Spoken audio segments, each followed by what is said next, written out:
Alrighty. So I think we've had 2 or 3 rides since our last video. It's about, I think it's Gino's 3rd or 4th ride in the spurs. So especially with the babies, a lot of my stuff's a bit routine at the start. I'm going to work on my side pass, direct bend, counter bend at the start of each ride.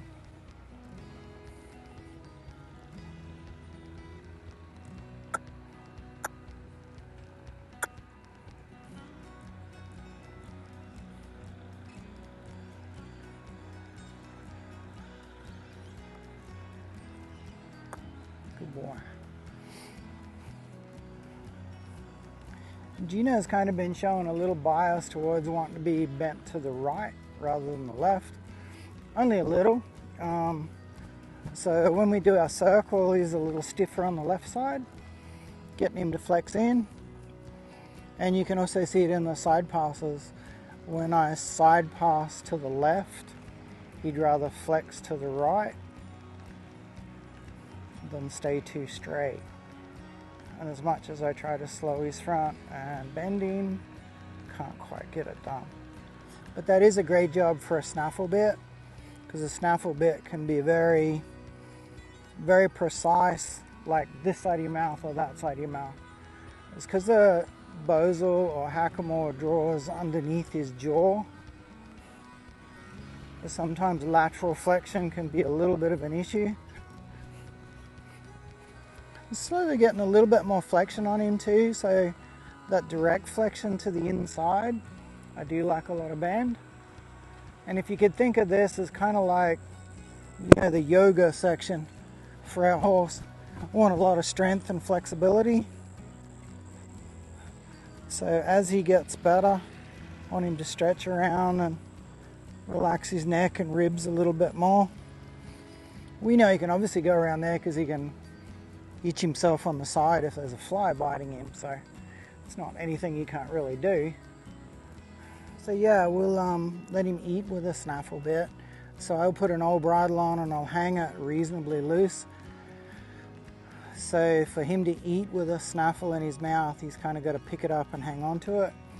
So I don't have it real tight, so I don't want it to rub the side of his mouth. I don't want it super loose, but just a reasonable amount of room. And yeah, he can eat with it, learn to pick it up, and just get accustomed to having it in his mouth before we do anything to it. So it's just a good way to get them introduced to it, and some horses will play with it and try and spit it out for an hour. Others will kind of get over it in about 5 minutes. Or I always obviously stay around and I'm close by while they are eating with it, just in case that bridle got hooked up or anything untoward would happen. I really never leave a horse unattended with any sort of gear. So when we go to our snaffle bit and we sit the same way and we put our reins in the same position, he's going to have a good clue what we're talking about.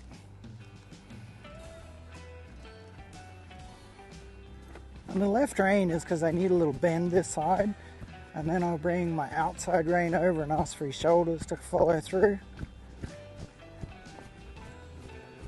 And then there'll be a little weight on the outside rein, so left bend, neck rein, a little weight on the outside rein to drop it. I said a lot of that for this side is just because he's a little stiffer. He doesn't sort of flex to the left quite as good. And do the same on this side because he's not laterally flexing this side as good either, or as much as I'd like.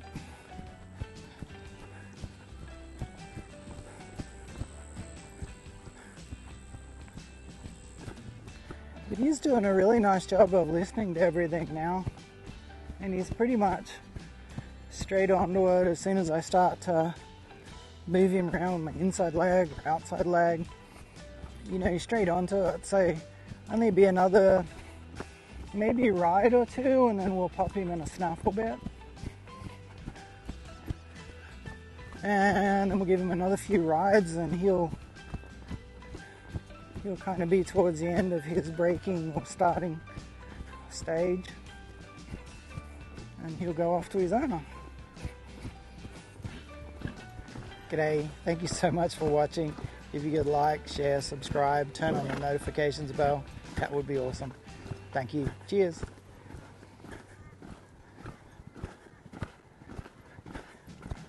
So again, we're trying to establish a little inside bend before we drop his head.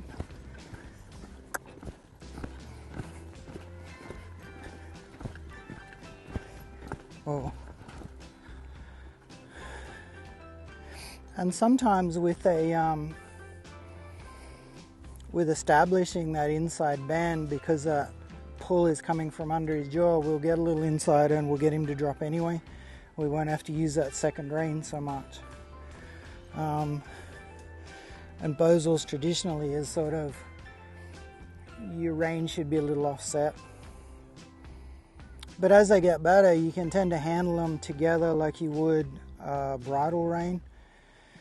And that's the other thing we're going to work towards, like even now in a halter we're starting to use two hands, and we're going to get in a snaffle.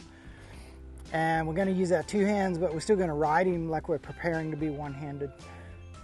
So as he's understanding about leg and rein, there's less and less of, you know, just pulling his nose and hoping he follows it. Obviously, we're steering more with our reins and our neck rein and our leg and our weight distribution and all of that kind of stuff, not just pulling his face around. Great for him to stand quiet. He's also showing quite a bit of stop, but he's a little bit like he stopped and popped his hip off to the right. So if he's a little bit older, I'd sort of jump in and correct that, maybe back him up and back a circle to the left and work on it. But he's doing it at the moment, it's not a big issue. He might be just a little stiff, he might be a little unsure. So even at this stage, I'm going to talk about transitions in another video, but I'm going to make that noise that I make when I ask him to canter, but I'm not going to start getting after him with my legs. So it's reinforcing that when I kiss to him, it's a request, it's not a demand. So I'm going to start kissing to him. If he takes a little while to get there, I don't care, because I don't want him to feel threatened by it. I don't want him to associate, oh, when my rider makes that noise, he gets really tough with his legs. If I make that noise and he completely ignores me and it takes too long, then I'll get tough with my legs. But there's got to be a request phase first. And at this point, you know, I'm not asking him to tuck his nose in and do a great transition. I just want him to get up comfortable and happy. We will shorten that transition, obviously, and make it neater. But just at this stage, it's one of those things we can let go a little bit. Okay.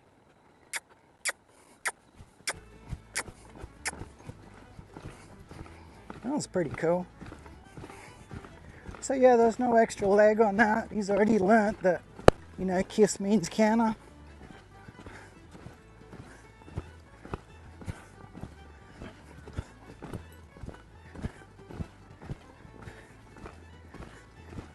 Like most young horses, he's just a little bit wobbly.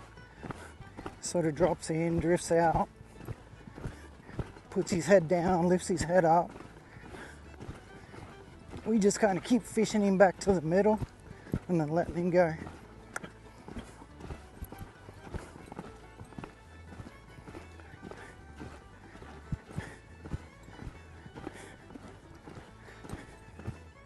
Alright, we'll do another little lope.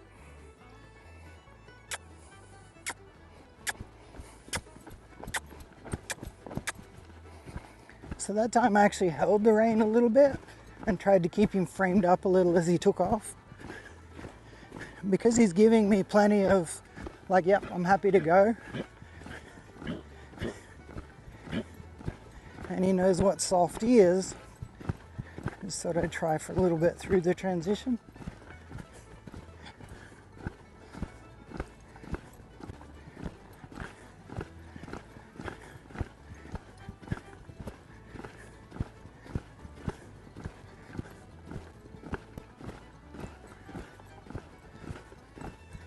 Oh.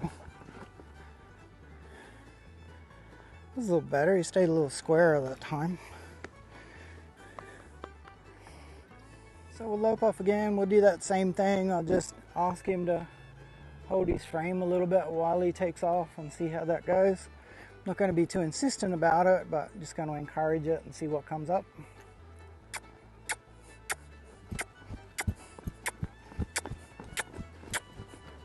Yeah, sweet.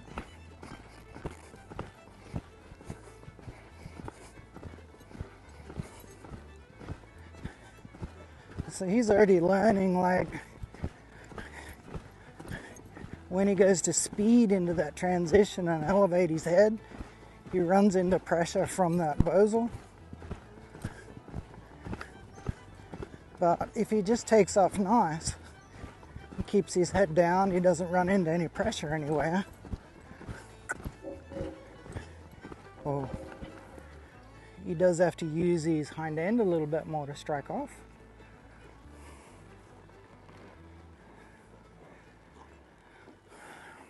So good transition, he's got to engage his abs, pick his back up, push with his hindquarter. But he's not running into any pressure with his head when he takes off correct, so that's really cool. I've never allowed him to be rude about going forward, but I've never sort of got after him for being slow either. And those things are very important. He's going to make that noise until he rolls up into a jog. It's not a demand and it's not now. Like when I first started riding, I was like, you ask your horse to jog, they got to jog now. And they canter, they got to canter now. You know, even at this stage, he's really learning that when I ask him to do it, it's a request. Just organize yourself and move on. And it happens, it still happens pretty quick. You know, and it gets faster and faster. I'm making that request and he's getting to it. But it's not urgent. It's not like he feels threatened by it. And I want it to look like he just rolled into it and it was kind of his idea.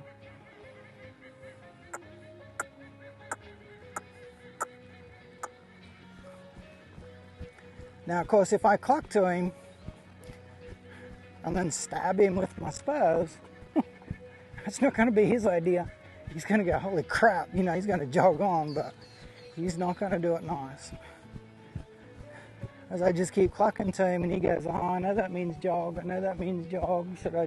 I'll just try jogging on and stay soft and see what happens. Oh yeah, everything seems to be good. You know, that's the thought process in his head. But if I cluck to him and then stab him, he's going to associate that transition with a whole lot of pressure and anxiety. And he'll also associate that noise with a lot of physical pressure. Oh. So like I said, his routine's going to be his workout's going to be a little routine just at the moment, but you know, it's a good little phase for him to go through a few rides like this before we snaffle him up. Yeah. All right, cool. We'll call him that.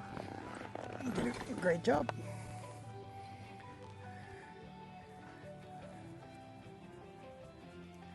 Don't forget, give your horse a rub. He's doing the best he can with the human he got stuck with. You've heard me say it a few times, but it's really, yeah, at the end of the day, it's my job to help him understand what I want. Okay, cool. Catch you on the next one. G'day everyone, thank you so much for supporting the channel. I'd just like to highlight some ways that you can support the channel a little bit more that are completely free. Like the video, subscribe, please leave a comment whether you like it or you don't like it. Either comment's welcome. And that just supports the YouTube algorithm and helps the channel grow, which enables me to make more videos, more contact, and help more people. Thank you very much again, and keep watching. Cheers. Bye.